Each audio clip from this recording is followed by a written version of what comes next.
হ্যাঁ, যত দামি হোক মাছ তো খাইবই, মাছ তো আর ভালানো যায় না। ধরা হইতেছে নদীতে, কিন্তু বাজারে তো এত ইলিশ আইতেছে না। এই ইলিশ যাইতেছে যে কই আমরা নিজে বলতে পারতেছি না ভাই। হয়তো এই বিদেশে যাইতে পারে, এটা তো আর আমরা তো আর দেখি না, নদী থেকে যাইতে পারে।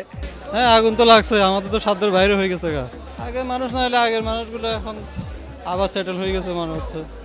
কাজুলি মাছ কিনলাম, অন্য সময় তো এটা দেখা যায় যে 1000 টাকা কেজি নাই, আজকে দেখলাম যে এটা 750-800-তে দিয়ে দিল।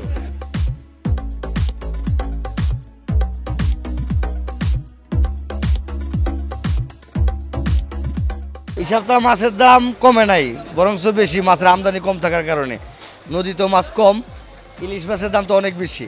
এই বছর তো ইলিশ মাছের দাম কমলই না। 1 কেজি মাছ এখনও 2200 টাকা কেজি ইলিশ মাছ। রুই মাছ 600 টাকা কেজি। যে রুই মাছ 500 টাকা কেজি আসলে সর্বোচ্চ হাইস্ট, এটি মনে করেন 600 টাকা কেজি। শিং মাছ 600 টাকা কেজি, যেটি আসলে 400-500 টাকা কেজি ছিল। এই যে নদীর চিংড়ি মাছ 1200 টাকা কেজি, রূপচাঁদা 1500 টাকা কেজি। সব মাছের দাম বেশি। হ্যাঁ, যত দামি হোক মাছ তো খাইবই, মাছ তো আর ভালানো যায় না।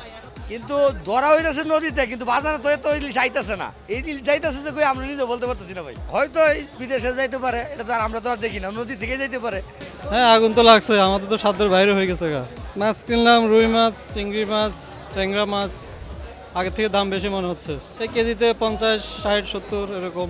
সেটা এখন তো মাছের সিজন, এখন তো মাছের দাম কম হওয়ার কথা। এতে সিন্ডিকেট মনে হচ্ছে আবার সেই আগের অবস্থা। আগের মানুষ না হলে আগের মানুষগুলো এখন আবার সেটেল হয়ে গেছে মনে হচ্ছে।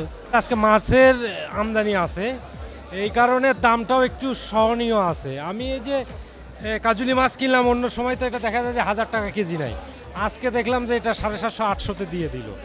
আর রুই মাছের দামটা একটু বেশি নিল, রুই মাছটা অন্য সময় 350-তে পাওয়া যায়, আজকে 380-400 টাকা পর্যন্ত নিল। ভালো মন্দ মিশাই আছে আর কি।